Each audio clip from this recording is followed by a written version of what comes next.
This is what happens when there are 7 kids and you're stuck in the middle. If my family was a week, that would be Wednesday. Not the beginning of the week where everyone's full of hope. That would be Rachel, Ethan, and Georgie. At the end of the week where they're happy, that's Louie, Beast, and Daphne. Beast put that up his nose. Thanks for mentioning it after I had my teeth on it. Hello, Internet. I'm the Disney Brain, and this is my review and thoughts on the pilot episode of Stuck in the Middle. This is a pretty exciting time, actually, since I finally have the chance to review a show that came out after I started making videos, so we'll see how this goes. This won't be an overly substantive review by any means, since only one episode of this show exists, but there are some interesting things to talk about here with this show's premiere. And, spoiler warning, of course, since I'll be talking about the episode itself in a bit of detail, so if you want to go in fresh, you know what to do. With all that said, let's dive into the pilot episode of Stuck in the Middle. So basically, we start things off with an introduction to the rather massive Diaz family.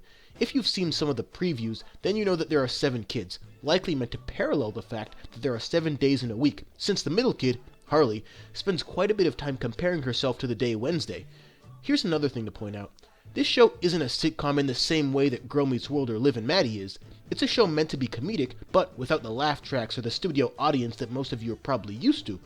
I remember talking about this on a different video with regards to why Disney Channel didn't have as many shows like this, so it's nice to see them branching out and delivering us a show with this kind of format.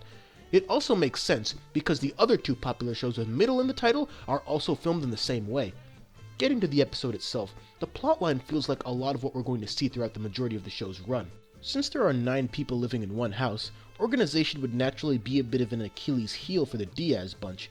As the title and the previews inform us, most of the time will be spent viewing things from the perspective of Harley herself, otherwise known as the middle child. She's receiving an award at the park, and the whole point is making sure her and her family can make it there on time amongst all the other things they have planned for the day. The oldest child, Rachel, has community service plans, and the third oldest child, Georgie, has a basketball game, and the park comes after. Needless to say, a bunch of crazy stuff happens, and eventually, they make it to the park, albeit late, to see Harley's new table invention created specifically for large families. I don't know, she's 12, so this seems just a bit advanced for her to do by herself, but who knows. Maybe in the series finale she'll graduate from MIT at 17.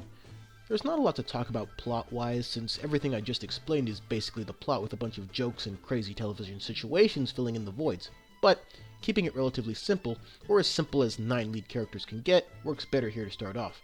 Looking at the episode as a whole, it was good.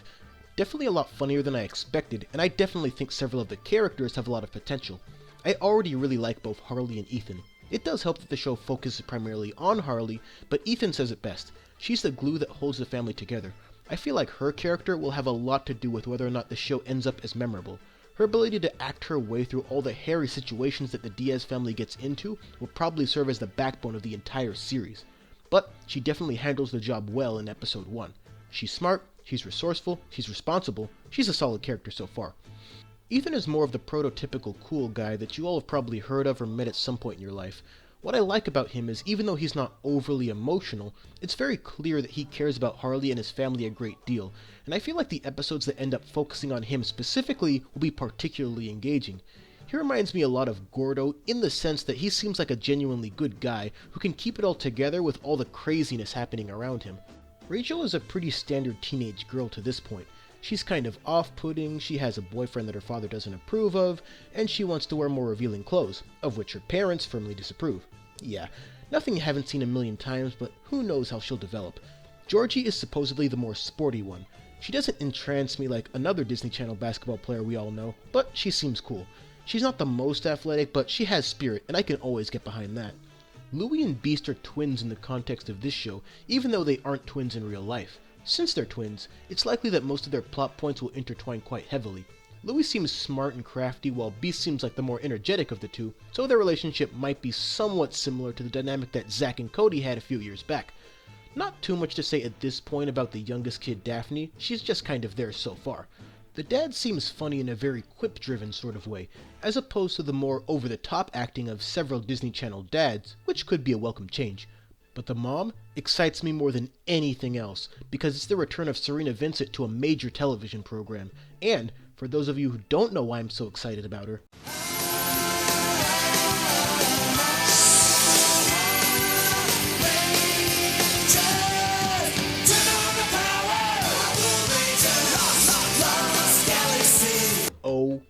Yes, one of my all-time favorite Yellow Rangers is now a Disney Channel mom. I love everything about this casting choice because for the first time, a new show is starting that isn't a spin-off, and I already feel so connected to one of its characters. All in all, I think Stuck in the Middle has the potential to be great. I think there were a couple snags that could border on racial stereotyping, but for the most part, they steer clear of anything like that. It'll be interesting to see what they do with episodes that have more of a cultural vibe to them and how they handle it. That'll be the most telling moments for this show. I hope this succeeds. I hope this lasts, because it could be a fun ride. If you haven't seen the pilot yet, give it a watch and form your own opinion. Thanks for watching. If you like this video, help me out with the likes, subs, and share it all over social media. And don't forget to follow the Disney Brain on Facebook and Twitter for updates. Links down below. This week brings us the painstakingly difficult female version of the top 10 best Disney Channel characters, as well as a Girl Meets World review at the end of the week, so be on the lookout for those. Until then... This is a violation. Kendall and Cuddly would never do this to Kim. Really? The list of what the Kardashians won't do is pretty short.